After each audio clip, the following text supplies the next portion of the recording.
Let's step out of the noise of our daily lives for a moment. Imagine being surrounded by dark, chaotic, cosmic dust as we explore the mythic descent of Lord Shiva. Today, in this explainer, we're going to dive into a narrative that is literally as ancient as the stars, yet it's intimately tied to the quietest, most solitary corners of our own human hearts. It's a profound story about the devastating weight of loneliness, the rigorous path of spiritual awakening, and the ultimate discovery of a joy that the world can neither give nor take away. But before we really map out this ancient narrative, I want us to just pause and meditate on this incredibly deep truth about the soul's ultimate state, a state that entirely transcends worldly forms and attachments. Shivoham, I am Shiva. You see, in the teachings of Advaita Vedanta, Shiva isn't just a deity out there in the heavens. He represents absolute consciousness, pure awareness, completely unbounded by time, space, or the physical body. When the great philosopher Adi Shankaracharya wrote these words, he was pointing to the very core of our existence.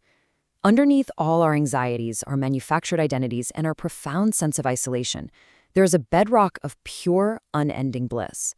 So let's explore how we get there, starting with Part 1, the Tandava of grief and the cosmic fracture. Even the divine, it seems, has to confront the absolutely shattering reality of grief. The story begins with a truly cosmic tragedy.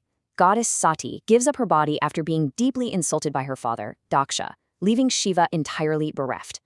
According to the ancient texts, Sati attended her father's grand sacrifice uninvited, only to find that no seat or offering had been made for her husband, Shiva. This disrespect wasn't just a family dispute, it was a cosmic offense. Burning with righteous fury and an unbearable sorrow, Sati invokes her inner yogic fire and literally consumes her own physical form. And in a heartbeat, the fundamental balance of the universe is broken. The ultimate union of consciousness and energy is violently torn apart. Overwhelmed by this unimaginable void, Shiva performs the Tandava. It's an agonizing, terrifying dance of destruction that causes the very heavens to tremble. He is the great god, right? But in this moment, he is entirely consumed by the loss of Sati. His matted hair flies wildly, his eyes emit literal sparks of fire, and the rhythm of his drum echoes the complete collapse of cosmic order. The Tandava is the physical manifestation of a broken heart on a universal scale. It's a powerful reminder that destruction is so often just the chaotic prelude to an agonizing, empty silence. Which brings us to Part 2, the absolute isolation and retreating to the ice. As the cosmic dust slowly settles, the scene shifts to the harsh, desolate, and icy peaks of the Himalayas. The dancing stops, the rage finally burns out, and what remains is a profound, chilling stillness. Shiva becomes the ultimate ascetic. He completely withdraws from the cycle of creation to isolate himself, smearing his body with the ashes of the dead, a really stark reminder of the impermanence of all things. He retreats to freezing caves, closing his eyes to a universe that has entirely lost its warmth. Without his feminine counterpart, his Shakti, creation literally comes to a standstill.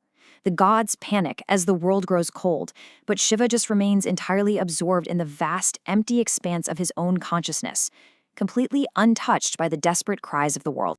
So this brings up a really crucial question for us. When our own inner world becomes intense, why do we suddenly feel so separated from the noise of the world around us? Have you ever actually felt this? You start seeking deeper truths, and suddenly everyday conversations just feel hollow. You aren't necessarily depressed, you aren't angry, but you feel slightly apart from the collective patterns of society. It feels like you're standing on your very own icy peak. Well, to understand this, we have to look at the concept of vairagya. This perceived isolation isn't an abandonment of life. It's actually a necessary energetic refinement of your soul. Tantric traditions teach us that as your awareness expands, your dependence on external affirmation just naturally falls away. The old attachments lose their emotional charge. And listen, this isn't arrogance. It's a recalibration. You are shifting from being completely entangled in the drama of the world to becoming a quiet witness to it. What feels like unbearable loneliness to the ego is in reality the sacred womb of transformation for the soul. Let's transition to Part 3, Parvati and sacred devotion as the radiant anchor. Because, as we know, the universe cannot remain in an endless winter forever. Warmth begins to re-enter this frozen, isolated expanse through the absolute ultimate act of devotion.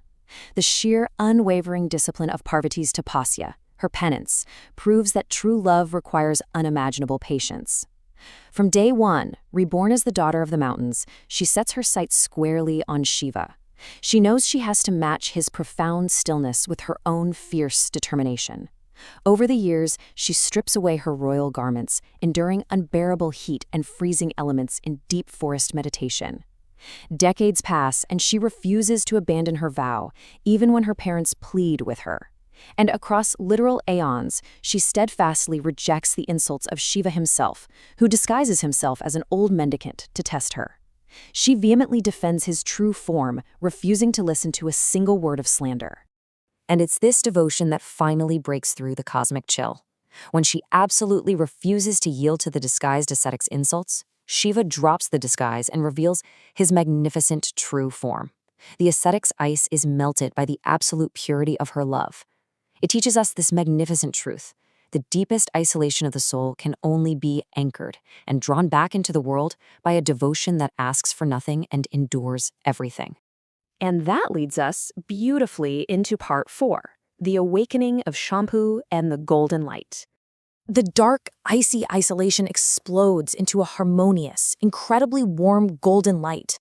The ultimate reunion of Shiva and Parvati takes place. It's the perfect balance between spirit and matter, restoring cosmic harmony to all of creation. Think about it. He is pure consciousness. She is dynamic energy. Without him, she has no anchor.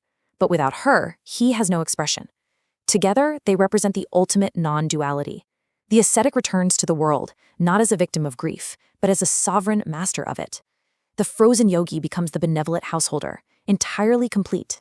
So through Parvati's love, the solitary ascetic transforms into Shambhu. Now Sham means auspiciousness, peace, or bliss, and Bhu means the creator or giver. Shambhu is the ultimate giver of joy and inner tranquility.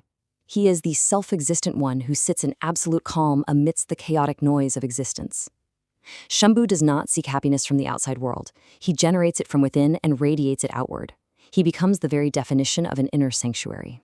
Which brings us to our final chapter, Part 5, the source of true joy, well beyond the marketplace. So, how does this incredibly ancient myth actually translate to our modern lives and our own constant, sometimes exhausting search for happiness? We spend so much time running from our own loneliness, desperately seeking to fill that void. But the contrast here is stark. True happiness is not a commodity you can buy in a marketplace. It is the spiritual awakening of the soul. Material happiness is like a sponge. Every time you squeeze it, a little less water comes out. It demands that external circumstances be absolutely perfect, which basically makes you a slave to forces you can't control. But spiritual happiness, the bliss of Shambhu, it's entirely self-sustaining. It doesn't deplete the world's resources. It requires zero external validation. It is the profound realization that the peace you are frantically searching for out there in the marketplace is already sitting quietly in the sanctuary of your own heart.